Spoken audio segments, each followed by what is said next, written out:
Turabasuhuje, reka tuganire ku musoro. Uyu munsi turaganira ku musoro ku mutungo utimukanwa. Ni umusoro ubamo ibice bibiri, umusoro ku butaka ndetse n'umusoro ku nyubako. Ese umusoro ku mutungo utimukanwa ureba abandi? Umusoro ku mutungo utimukanwa ureba buri muntu wese ufite umutungo utimukanwa. Urugero nk'inzu cyangwa se ubutaka bwabo bwagenewe guturamo cyangwa se ubwagenewe ibindi bikorwa nk'ubuhinzi n'ibindi. Ubutaka bwagenewe ubuhinzi busoreshwa iyo burengeje hegitari 2. Icyo gihe hegitari 2 za mbere ziba zisonewe, hanyuma izirenzeho zikaba arizo zisoreshwa. Abatarabashije kwandikisha ubutaka bwanyu mu kigo cy'imisoro n'amahoro namwe ntimuhangayike. Ubutaka bwanyu bwamaze kwandikwa. Murasabwa kwegera ikigo cy'imisoro n'amahoro kugira ngo mutange amakuru niba ubutaka bwanyu burimo inyubako cyangwa se nta nyubako zirimo. Ese kumenyekanisha no kwishyura umusoro ku mutungo utimukanwa bikorwa gute? Kumenyekanisha umusoro ku mutungo utimukanwa bikorerwa ku rubuga rwa Rwanda Revenue. Ni wa/rra.gov.rw, hanyuma ugahitamo ahanditse imisoro yegura uturere cyangwa se pay district revenues here, ugashyiramo TIN yawe na password. Iyo wibagiwe password yawe ukanda ahanditse wibagiwe ijambo banga, ugashyiramo TIN, email ndetse na telefone yawe, hanyuma ukohereza. Ukomeza ahanditse imenyekanisha, ugahitamo imisoro, hanyuma ku bwoko bw'umusoro ugahitamo property tax, hanyuma none ugashyiramo umwaka wa 2020 ukohereza.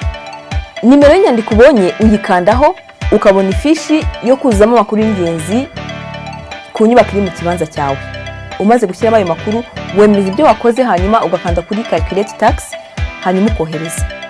Ukomeza wuzuzamo email ndetse na telefone wifuza ko yakira ubutumwa bugufi burimo nimero yo kwishyuriraho ndetse n'amafaranga wishyura. Ushobora kandi no guhitamo gusohora urupapuro rwo kwishyuriraho kugira ngo ubone nimero yo kwishyuriraho.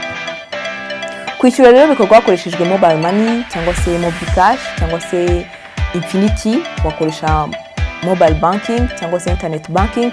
Ushobora ndetse no kwegera banki yawe bakagufasha kwishyura umusoro.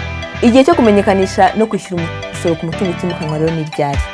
Igihe cyo kumenyekanisha no kwishyura umusoro ku mutungo utimukanwa ni iki? Ni uyu munsi.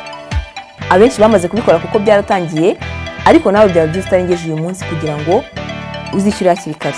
Menyekanisha uyu munsi rero, hanyuma wishyure bitarenze tariki 30 z'uku kwezi turimo kwa 4 2021. Icyitonderwa: umusoro ku mutungo utimukanwa ku butaka uzishyurwa hashingiwe ku bipimo byakoreshejwe mu kwishyura umusoro ku mutungo utimukanwa w'ubutaka wa 2019. Abari baramaze kumenyekanisha batarishyura, imenyekanisha ryamaze gukosorwa muri system hashingiwe ku bipimo by'umwaka wa 2019.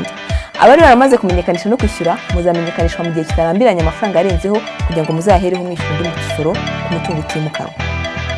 Mwakoze kudukurikira. Mufite igitekerezo cyangwa icyifuzo mushobora kuduhamagara ku murongo wacu utishyurwa 3004 cyangwa mukatwandikira ku mbuga nkoranyambaga. Mushobora no kutwandikira hano muri comments mukaduha igitekerezo cyanyu. Naho mu biganiro byacu bitaha.